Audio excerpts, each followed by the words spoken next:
Mistakes new players make. Forget abilities or spells.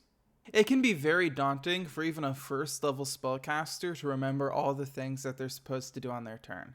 This can lead to players realizing too late that something was supposed to happen or they're supposed to do something, which can lead to stress on both the players and the DM. The giant ape comes into attack. It's going to deal 12 damage. That's the rest of my hit points. I'm down. Alright, then he's going to turn to you and use his multi-attack to deal another 22 damage to you. Oh, I'm almost dead. I'm going to cast a healing word on him and say, go, you have to get out of here. And I'm going to try to get away as well. Okay, he's going to use his reaction to try and hit you as you run away. And it succeeds. That's me down. Third me, it's up to you now. Alright, I'm going to use my dash action to try to get away, and then... You know, I was raging, so I should have taken half damage. I mean, I should have hit points right now. Seriously? Well, you're up anyways, so that's fine. Well, if he hadn't gone down, I would still have my spell slot, right?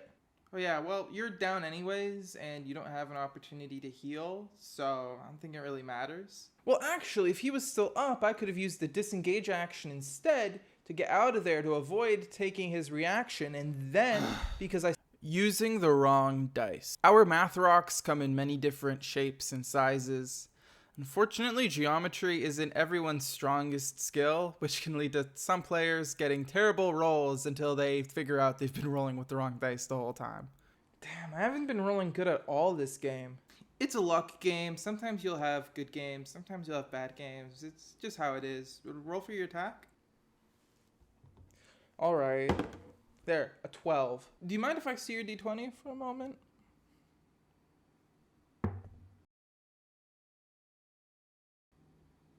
Metagaming. Experienced players tend to realize that they're metagaming and stop to account for it, but new players can not only not realize that they're metagaming, but actively do it without realizing that it's a problem.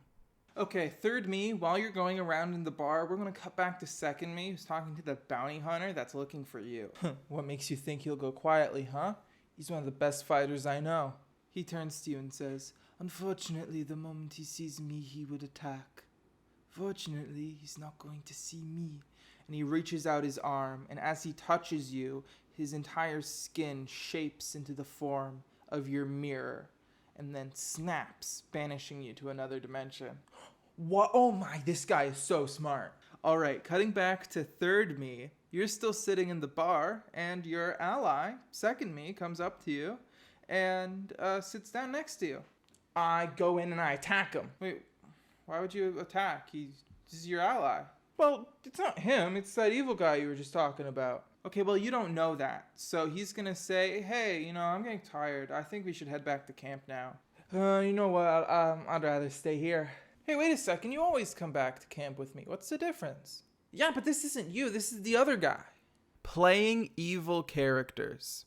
There are really experienced players who can make characters who go against the party or are actively evil. However, when new players try to do this, they often just create murder hobos who kill everyone they meet like they're playing Skyrim.